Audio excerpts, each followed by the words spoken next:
एक आहे की आदिवासी विकास खात्यामधला सगळ्यात मोठा गोंधळ जो आहे, तो असं बजेट दिलं जातं 12,000 कोटी, 13,000 कोटी, 14,000 कोटी असं काहीतरी दिलं जातं. परंतु त्याच्यामध्ये जो काय पैसा आहे ना, विकासाला पैसा कमी आहे आणि प्रशासनावर प्रशासकीय बाबींवर जो खर्च आहे, तो जवळजवळ 99% पैसा तिकडे वळवला जातो आणि 1% पूर्ण विकास करायला. की बजेटमध्ये एक फार मोठी लढाई मी लढत होतो.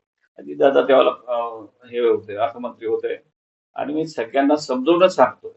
आताच्या मंत्र्यांना, आज मुख्यमंत्र्यांना किंवा आता जे अर्थमंत्री असतील, आता बजेट करणार असतील, त्यांनाही विनंती करेन मी आपल्या माध्यमातून की आदिवासी विकास खात्यामधनं जो बजेट मांडताना आदिवासी विकास खात्यातनं विकास कामासाठी तरतूद ही वेगळ्या प्रकारची करावं आणि जनरलच्या बजेटमधनंच आदिवासींच्या प्रशासकीय बाबीवरचा खर्च करावा.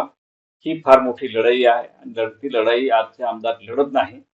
आणि मी त्यावेळेला मंत्री असताना लढत होतो. मी पण त्याला असं दिसत होतं की मंत्री तुम्हाला मंत्र्याचा तुम्हाला स्वतःला फायदा करून घ्यायचा म्हणून तुम्ही असं लढताय का, असं त्यांचं दृष्टिकोन होता. परंतु निश्चितपणे आदिवासी विकास खात्यामध्ये प्रशास तुम्ही आदिवासी विकास विभागाचं बजेट दिलं जातं 12,000 कोटी आहे. पण विकासाला किती? फक्त 1,500 कोटी, 1,800 कोटी. काय विकास होणार? आणि सर्व पैसा प्रशासकीय बाबीवर खर्च केला जातो.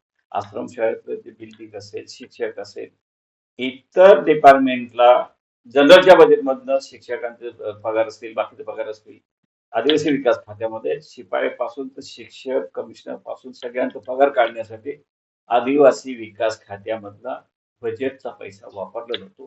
हे फार दुर्दैव आहे या राज्यामध्ये. ते तेव्हा तरी दूर झालं पाहिजे. माझ्या वेळेला मी 2.5 वर्ष सातत्याने त्या विषयावर बोलत होतो, भांडत होतो. मला माझ्या बाजूने फक्त तत्कालीन मुख्य सचिव होते कोलकात्याचे, ते माझी बाजू घेत होते. परंतु काही दुर्दैवाने काही मंडळींनी विरोध केला, नाही दिलं म्हणजे नाहीच दिलं. आता मी ते सगळं सांगू शकत नाही, परंतु आदिवासी विकास खात्यामध्ये हा बदल होणं गरजेचं आहे. तरच तो आदिवासींचा विकास होईल. आदिवासीच्या विकासाच्या नावाखाली बजेट दिला जातो आणि काही जिल्ह्यांना स्पेशल तरतूद म्हणून सुद्धा आदिवासी विकास खात्यात ज्या काय जो बजेट आहे तो पुरवला जातो आणि आदिवासींना दाखवायला आहे की आदिवासी बजेट एवढं आहे. आणि एखादा अडाणी बुद्धीचा आमदार केसी पाडवींनी एवढं 12,000 कोटी काय केलं, 13,000 कोटी तर काय केलं, तुम्ही आता सत्तेमध्ये आहात, तुम्ही तपासा.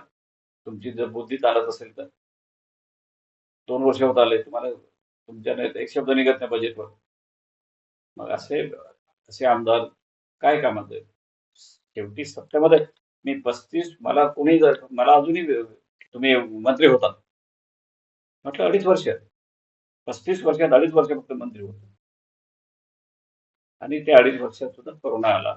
मला जेवढं जमलं तेवढं केलं. परंतु निश्चितपणे हा जो काही मी मुद्दा मांडला, हा मुद्दा शासनाने विचार करावा आणि त्यात बदल करावा अशी फक्त आपल्या माध्यमातून शासनाला विनंती.